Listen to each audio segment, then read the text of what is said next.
Nouvelle session d'information sur A30 Télévision. Mesdames et messieurs, bienvenue à tous. D'abord les titres. Le gouvernement congolais attend de la France la clarification de sa position et la condamnation à sortie de sanctions au Rwanda qui agresse son pays via le M23. Le porte-parole du gouvernement l'a dit ce mercredi au cours d'un briefing avec la presse. Si certains partis politiques sensibilisent pour l'accueil du président français, ce ne sera pas le cas de la CCU de Lambert Mende qui ne voit pas l'opportunité de sensibiliser pour accueillir un chef d'État qui ne condamne pas le Rwanda. Dans ce journal, vous suivrez aussi les 6 propositions de Mende pour faire face à la situation sécuritaire de l'heure. Et pour Martin Fayulu, l'arrivée du président français entre dans la logique de l'accomplissement de l'agenda de l'Hexagone en République démocratique du Congo. Le président de l'ECD mobilise pour la marche du 11 mars qu'organise la coalition Lamuka pour dénoncer la complaisance et l'incompétence du régime Tshisekedi face à la situation sécuritaire dans l'Est. Voilà tout pour les titres. Place au développement. Bonsoir. L'arrivée du président français à Kinshasa divise l'opinion nationale. D'un côté, le mouvement citoyen qui conteste cette visite officielle, d'autre part, des partis politiques qui mobilisent pour l'accueil d'Emmanuel Macron. Le gouvernement de la République démocratique du Congo comprend les critiques autour de cette visite. Le porte-parole du gouvernement, Patrick Muyaya, souligne que Kinshasa attend de Macron la clarification de sa position sur la situation à l'Est. Je pense que personne mieux que le président de la République dans les conditions actuelles porte les revendications de Congolais. Et il y a une bonne chose dans ce que le président Macron compte faire, c'est qu'il compte venir à Kinshasa. Et à Kinshasa, on va l'accueillir tel que nous sommes, un pays démocratique où lorsqu'il y a des opinions divergentes, les opinions s'expriment. C'est dans ces cadres qu'il faut situer. J'ai vu qu'il y avait des manifestations ce matin et pas seulement. Vous avez suivi le ministre Lutundula intervenant après la sortie du président Macron pour dire que le mot que le président Macron a sorti en répondant à la question de votre confrère de Sakono n'ont pas été suffisants. Évidemment, il est revenu sur ce que le professeur a dit tout à l'heure, l'intangibilité des frontières de la République démocratique du Congo, mais l'opinion congolaise veut que sur cette question de la sécurité, qu'il soit plus clair. Il n'y a pas de place pour l'ambiguïté, le mal est connu, il faut le nommer par son nom. L'opinion congolaise attend de la France un engagement clair pour le retour de la paix, condamner le Rwanda et prendre des mesures contre le Rwanda pour que le Rwanda cesse d'agresser la République démocratique du Congo. C'est bien clair, ça c'est l'agenda congolais au point de vue de la situation sécuritaire. Face à la presse, ce jeudi, le président de l'ECD, coordonnateur en exercice de l'AMUCA, Martin Fayulu, a souligné que l'arrivée du président français à Kinshasa répond à la logique de l'exécution de l'agenda d'Emmanuel Macron, le président français en République démocratique du Congo. Il faut aider l'armée à gagner la guerre. Aider l'armée à gagner la guerre veut dire donner les moyens à l'armée, les moyens logistiques, les moyens matériels, donner la nourriture, l'équipement, les tenues militaires, les hommes qu'il faut, pas des traîtres, pas des gens qui vont aller faire du commerce. Vous avez mis comment dire, un militaire pour gérer la province de l'Ituri. Qu'est-ce qu'il fait là-bas en Ituri? Et celui qui est dans la province du Nord Kivu, qu'est-ce qu'il fait? Quelle est la raison de l'état de siège? Monsieur Zelensky, qu'est-ce qu'il fait? Il fait la guerre, il fait la diplomatie. Vous l'avez vu à l'Union européenne. Il demande, fait la diplomatie, condamnez la Russie, faites ceci. Que fait la Russie? Parce que la Russie aussi combat. La Russie fait des tours du monde aussi pour faire la diplomatie. Mais est-ce que nous, on a été voir des gens pour leur dire, écoutez, le problème, d'après nous, c'est ça exactement. C'est que M. Kagame vous dit c'est du mensonge. Alors, M. Macron, il est venu, il a un agenda, il va poursuivre son agenda, il connaît les problèmes du Congo, et les gens Il sait, il a une équipe, il connaît le problème du Congo. Et si certains partis politiques mobilisent pour l'accueil du président français, la CCU de Lambert Mende Omalanga ne mobilisera pas quant à ceux pour accueillir un président qui ne condamne pas le Rwanda qui agresse la République démocratique du Congo. Racha Kitita et Merveille Kitita. Cette horde barbare tente de nous anéantir. Lambert Mende est formel. Son parti, la CCU, ne mobilisera pas pour l'accueil du président français, Emmanuel Macron. Comme responsable de la CCU, nous n'allons pas mobiliser pour accueillir Macron. C'est une visite d'État, ok, il vient, il va parler avec le président. Nous souhaitons que le président lui dise certaines choses, mais vous ne verrez pas un drapeau de la CCU dans cette mobilisation pour accueillir quelqu'un qui ne condamne pas ce que le Rwanda est en train de faire. Du processus électoral, Lambert Mende appelle la CENI d'agir à part égale au sujet des délais supplémentaires pour les opérations d'enrôlement accordées aux aires opérationnelles. La Commission électorale nationale indépendante vient de proroger de 15 jours l'enregistrement des électeurs qui détermine la répartition des sièges, alors que, en ce qui concerne l'aire ouest, qui est le premier auquel ils avaient eu à se livrer dans lequel ils avaient eu à se livrer à cet exercice, la CENI avait octroyé une prorogation de 25 jours. Et je pose à la CENI la question de savoir pourquoi ce traitement de 2 poids, 2 mesures. S'agissant du contrat chinois, le président national de la CCU souligne qu'il y a 2 propositions qui s'offrent à la Chine, soit d'exécuter de bonne foi ses engagements envers la République démocratique du Congo, au cas contraire, la révisitation de son contrat s'imposera. Il y a 2 alternatives. Soit Pékin accepte d'exécuter de bonne foi les engagements qu'il a pris et qui ont été rappelés lors de cette communication de l'inspection générale des finances, soit il estime que, pour une raison ou une autre, il ne peut pas s'impliquer dans cette exécution et il n'y a pas d'autre alternative que de procéder à la revisitation de ces contrats pour permettre à la République démocratique du Congo d'y trouver son compte. L'élu de l'Odja dans le Sankourou s'étonne par ailleurs de voir les acteurs politiques congolais répondre à une question posée à la Chine sur ses réalisations en République démocratique du Congo par rapport à ce contrat chinois. Personnellement, je ne m'attendais pas à ce que des acteurs congolais réagissent à cette interpellation de l'inspecteur général des finances.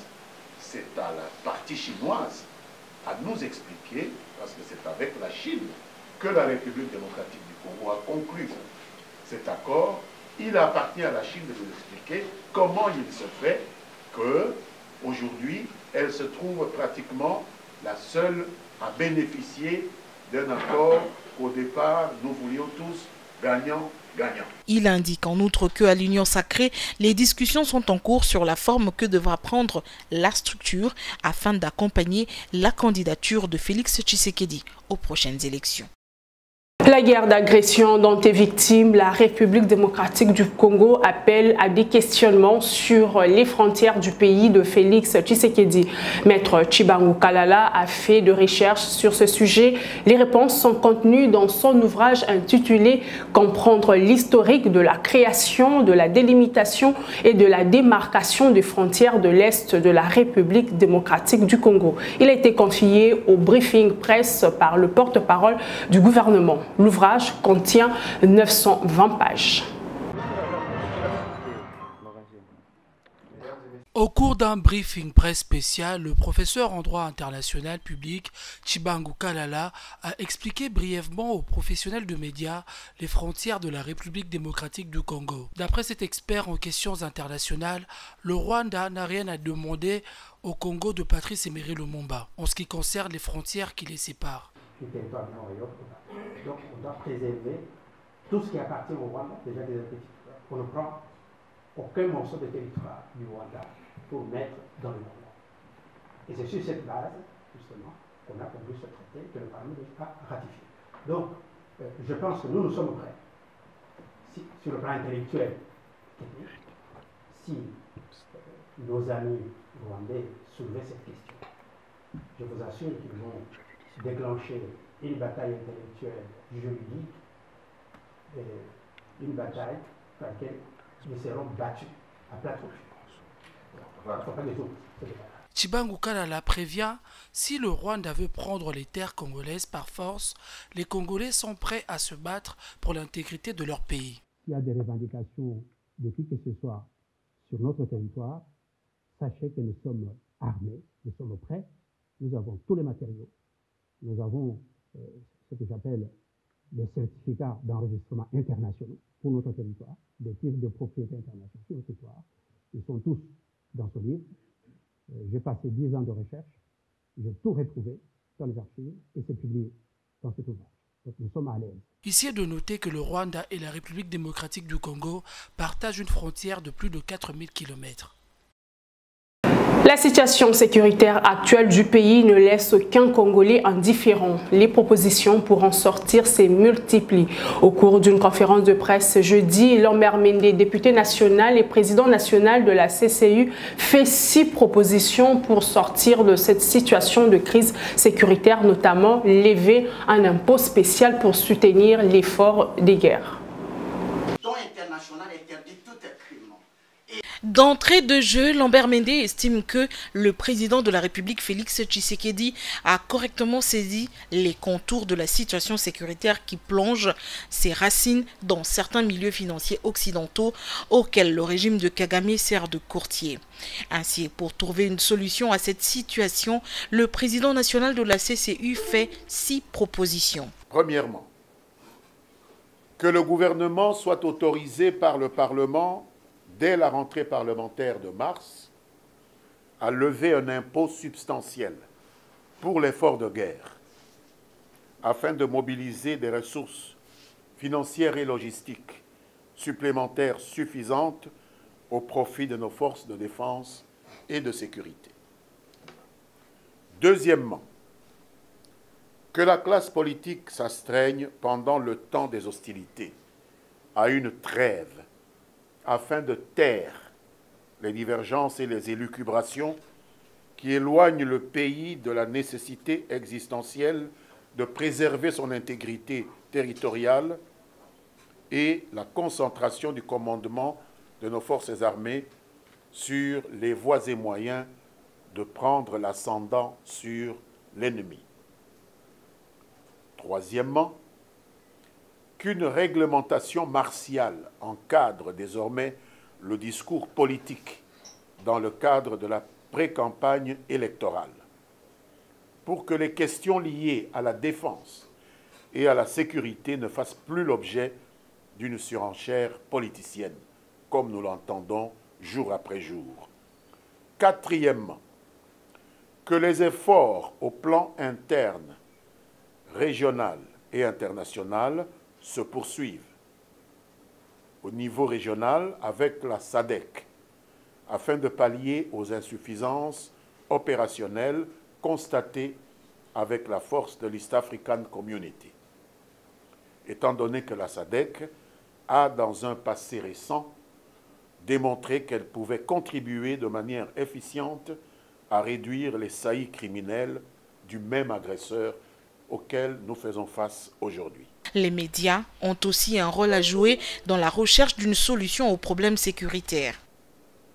Cinquièmement, que nos médias, que vous représentez ici, que nos réseaux sociaux brisent les soubassements identitaires inconsistants du brigandage du régime du président Kagame lorsqu'il endosse de manière abusive le manteau de porte-parole des prétendus rwandophones du Congo pour justifier ses aventures bellicistes dans une approche purement tactique et utilitariste destinée à couvrir ses turpitudes.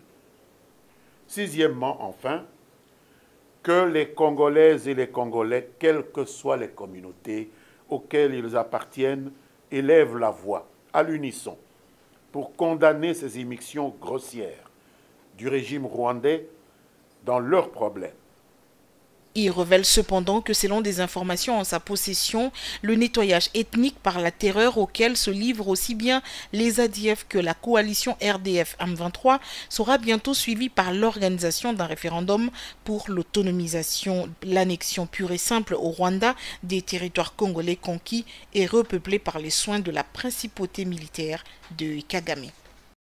En bref, les militants et sympathisants du parti Alliance pour le changement de Jean-Marc Kabound seront dans la rue ce samedi 4 mars pour exiger la libération de leur président national détenu à la prison centrale de Makala. Le secrétaire général de ce parti politique de l'opposition officiellement saisi le gouverneur de la ville de Kinshasa pour l'informer de la tenue de cette manifestation. Selon la correspondance adressée à Jean Tilingobila, la marche débutera au siège de ces partis politiques et aura comme point de chute l'Assemblée nationale où un mémorandum sera déposé. Dans l'actualité également, la police nationale ville de Kinshasa a mis la main sur des présumés criminels dénommés Kuluna au quartier Kanluka dans la commune de Ngaliema. 96 Kuluna bien identifiés par la police ont été arrêtés par les éléments de l'ordre. C'est lors d'un bouclage dans la nuit de mardi à mercredi. Le général Silvano Kasongo demande à la population de dénoncer tout Kuluna dans le quartier. Reportage. Le commissariat provincial de la police est-il en train de réaliser ce qui semblait être impossible à Kanluka, c'est-à-dire éradiquer le phénomène Kuluna dans cette partie de la commune de Ngaliema? Les hommes du général Silvano Kasongo, avec la LENI et l'UPIHP, appuyés par la 14e région militaire, ont mené une opération spéciale de bouclage du quartier Kanluka, connu comme un des bastions du banditisme à Kinshasa, avec les délinquants criminels appelés Kuluna. La nuit du mardi 28 février à mercredi 1er mars 2023, la police ville de Kinshasa a interpellé plus de 560 personnes. Parmi ces individus, 96 Kuluna bien identifiés dans la cartographie de la police ont été arrêtés. Dans les lots embarqués pour le commissariat provincial figurent les plus dangereux du coin, dont Léon Ekambo Bomiabi, alias Alacha, chef de l'écurie Orange américain, dont les images macabres ont provoqué de l'émoi sur les réseaux sociaux. Lui et sa bande ont tué à la machette un autre Kuluna nommé Bienvenu Tokosi Kalala, alias Chitunga. Alacha est passé aux aveux. Si ba vu ezongi na cause ya auto ba poser ke pananga en plus ba kei po batika bongo ba tikite ba yeli susu batika linde na moko na bango yango akufaki. Reste des personnes interpellées à Kanluka présentées comme n'étant pas des Kuluna ont été relâchées et remises à leur famille sur ordre du commissaire provincial Silvano Kasongo.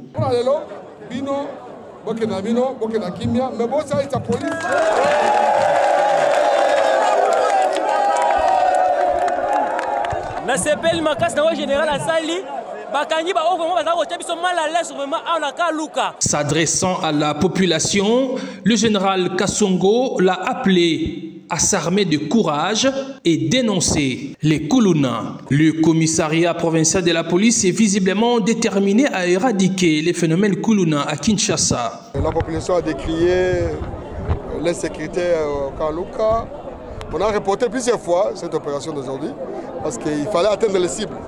Vous savez, il y a la promiscuité ici, le terrain est accidenté, il y a des marécages, il y a beaucoup de problèmes sur le plan infrastructure. Alors il fallait vraiment prendre toutes les précautions. On a fait beaucoup de réunions, et beaucoup de stratégies pour atteindre l'objectif. Dans le calme et la détermination, avec l'appui du commandant suprême Félix-Antoine Tshisekedi Tshilombo, le commissariat provincial de la police ville de Kinshasa est en train de pacifier plusieurs zones de la capitale où régnaient les Kuluna.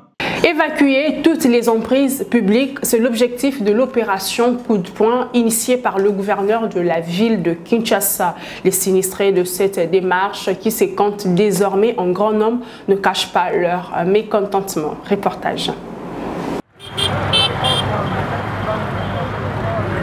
Près de 2 mois se sont écoulés depuis l'entrée en vigueur de l'opération Coup de poing initiée par le gouverneur de la ville-province de Kinshasa, Jantini Ngobilambaka. Sur terrain, kiosques, épaves, constructions anarchiques, toutes les emprises publiques sont évacuées. Le gouverneur Jantini Ngobila y veille afin de redorer à la capitale congolaise sa belle image d'antan. J'ai lu l'initiative du gouverneur de la ville qui soutient la vision du chef de l'État afin que ces sinistrés ne récidivent plus.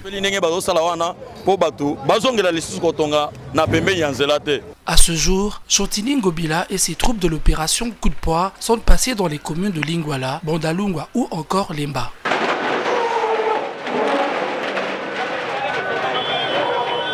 Les sinistrés sont comptés par centaines. Cependant, pour ces victimes, l'opération devrait être précédée d'un moratoire, symbole de précaution. Nous regrettons totalement l'opération initiée par le gouverneur de la ville. Nous n'avons pas été avertis de cette opération d'assainissement. Au final, ils ont démoli notre ouvrage. C'est pénible.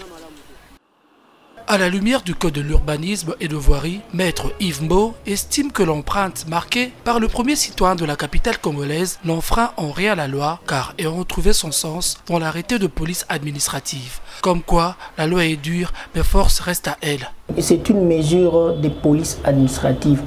C'est ce que nous appelons en droit les mesures de police administrative. Dans le cadre de mesures de police administrative, il y a la police de voirie, il y a la police des cimetières, raison pour laquelle vous allez même remarquer au niveau de Kinshasa, on avait cassé des maisons. C'est prévu un peu comme ça. Même à l'époque du roi belge, il y a un arrêté qui est encore en vigueur, l'arrêté du 1er décembre de 1889 du gouverneur général qui sanctionne toutes les personnes qui auront embarrassé les places, les lieux, la voie publique. Et dans ce cadre, le gouverneur de la ville a pris un arrêté pour exécuter ces mesures de police administrative. Partout où les engins passent pour détruire toutes les emprises publiques, le gouvernement attend aménager ces espaces verts le long des artères de la capitale pour que la ville rayonne et redevienne Kinlabel.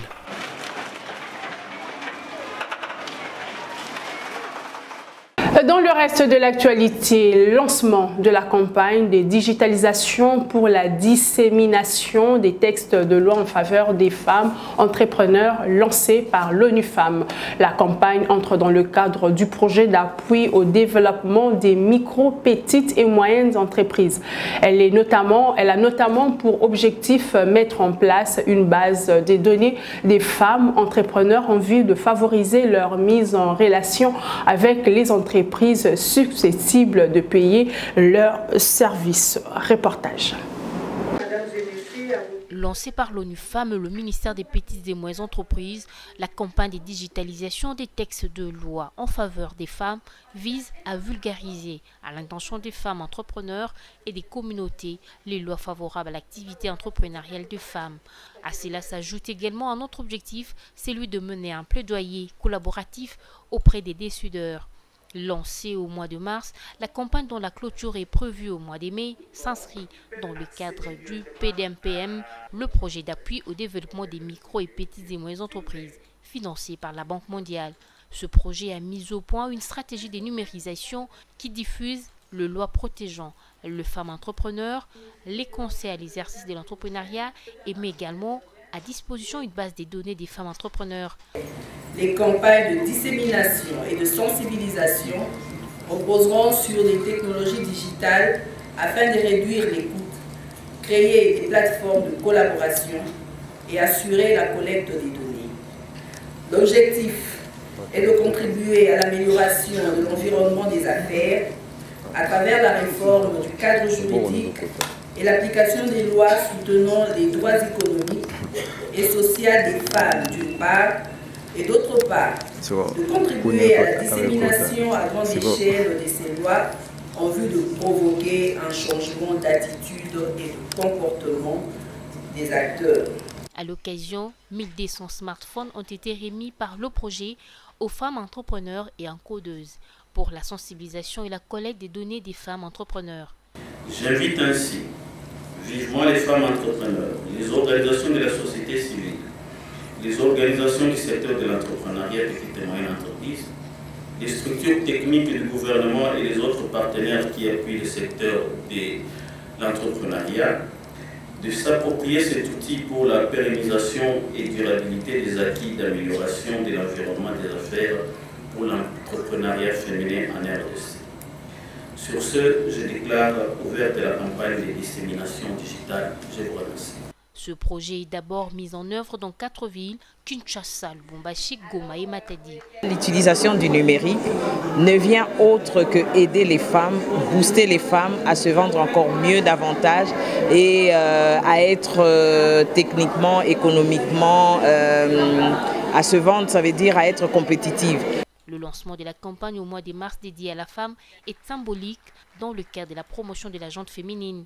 Au niveau mondial, elle sera célébrée sous le thème « Pour un monde digital inclusif, innovation et technologie pour l'égalité ». Mars, mois de la femme, et des femmes qui se sont démarquées dans leur profession seront primées ce samedi 4 mars par le média Pour Elle Info à travers son palmarès 50 femmes qui inspirent. La 5e édition est placée sous les thèmes de la réussite. Selon les organisateurs, les femmes nominées ont été sélectionnées sur base des critères tels que l'engagement, le courage ou encore l'innovation. L'annonce de cet événement a été faite ce jeudi au cours d'une conférence de presse. 50 femmes qui inspirent. Pour sa spéciale édition 5 ans, récompensera ces femmes qui nous inspirent au quotidien avec des trophées. La réussite, c'est le thème retenu pour la 5e édition du palmarès 50 femmes qui inspirent. Initiative du média Pour Elle Info. Selon les initiateurs, ce palmarès se veut de donner à la jeune fille congolaise des repères, notamment dans les domaines politiques, scientifiques, médiatiques ou religieux. Les femmes ne sont pas choisies au hasard. On n'a pas seulement pris les femmes parce qu'elles sont politiques ou quoi, non. Les critères sont vraiment partagés selon chaque femme. On a 10 catégories, pardon, en raison de 5 femmes par catégorie. Il y a les politiques, il y a les entrepreneurs, il y a les femmes de science, il y a les sportives, il y a les femmes de la religion, il y a beaucoup de critères mode et beauté. Donc c'est pour dire qu'on n'est pas seulement, je veux dire, avec les femmes, entre guillemets, de la haute classe. Non. C'est toutes les femmes qui sont représentées. Vous savez que c'est un palmarès, les gens doivent lire, ça doit être imprimé. On ne va pas prendre toutes les femmes. Et voilà même pourquoi on procède par 50, 50, 50 chaque année. La DGA de ce média a relevé les noms de celles qui seront primées. Comme activistes, nous avons Mme Chantal Moulop, Mme Annie Modi, Mme Caroline Pindi, nous avons Mme Matiyav et Mme Marie-Louise Mwangue. En sciences, nous avons Sandrine Moubenga, Mme Becky Mpoy, Mme Noëlla Kizubanata. La cérémonie des remises de trophées aux nominés est prévue ce samedi 4 mars à Kinshasa. 50 femmes qui inspirent, le palmarès qui vous fait voir la femme autrement. En culture, il faudra désormais compter avec un nouvel ouvrage intitulé « Le parfum du savoir », un livre qui porte la signature de l'écrivain congolais Stéphane Boalé. Le roman a été présenté aux amoureux de la lecture le mercredi à la bibliothèque du Centre Wallonie Bruxelles en présence de plusieurs personnalités. Suivez. Présenté aux amoureux de la lecture, le roman Parfum du savoir est l'ouvrage bilingue écrit en français et en lingala à travers l'histoire de la dame Boyalei. L'œuvre de 115 pages publiée aux éditions Panubula à Bruxelles fait découvrir les Congos et son grand fleuve qui découle au cœur de l'Afrique. Le mot parfum vraiment, c'est ce qui a inspiré un peu mon roman par rapport à ce que je vois, par rapport à ce que j'entends, par rapport à tout ce que ça représente. Et je me disais, si ces choses-là, nous les gardons en nous sous forme de parfums, nous n'allons pas les oublier. On trouve dans ces romans les relations humaines. Ce parfum met en exergue les relations humaines. Il met aussi en exergue la bravoure. Si on a appris, on est doté, si on est doté d'un savoir, on peut faire beaucoup de choses aussi. Ça donne de l'audace, ça donne de la bravoure. Ça permet aussi de découvrir encore plein de choses. Et surtout ces choses-là qu'on acquiert, de les utiliser. Voilà, donc dans ce roman, je parle aussi du fleuve Congo parce que l'histoire se passe vraiment tout autour du fleuve. Et cela permet aussi de découvrir le fleuve Congo, de regarder le fleuve Congo avec une autre vision, avec un autre regard. La présentation du roman intervient au bon moment, les mois des droits des femmes. Son auteur Stéphanie Boalé fait également la promotion de la littérature auprès de jeunes en général et la jeune femme en particulier. Stéphanie Boalé est née en Mbandaka en RDC et vit en Belgique. Elle est auteure des romans et poèmes dont Le Testament d'une mère, La marche sur vos traces et les récents ouvrages Les parfums du savoir. Ces livres sont écrits en lingala et en français.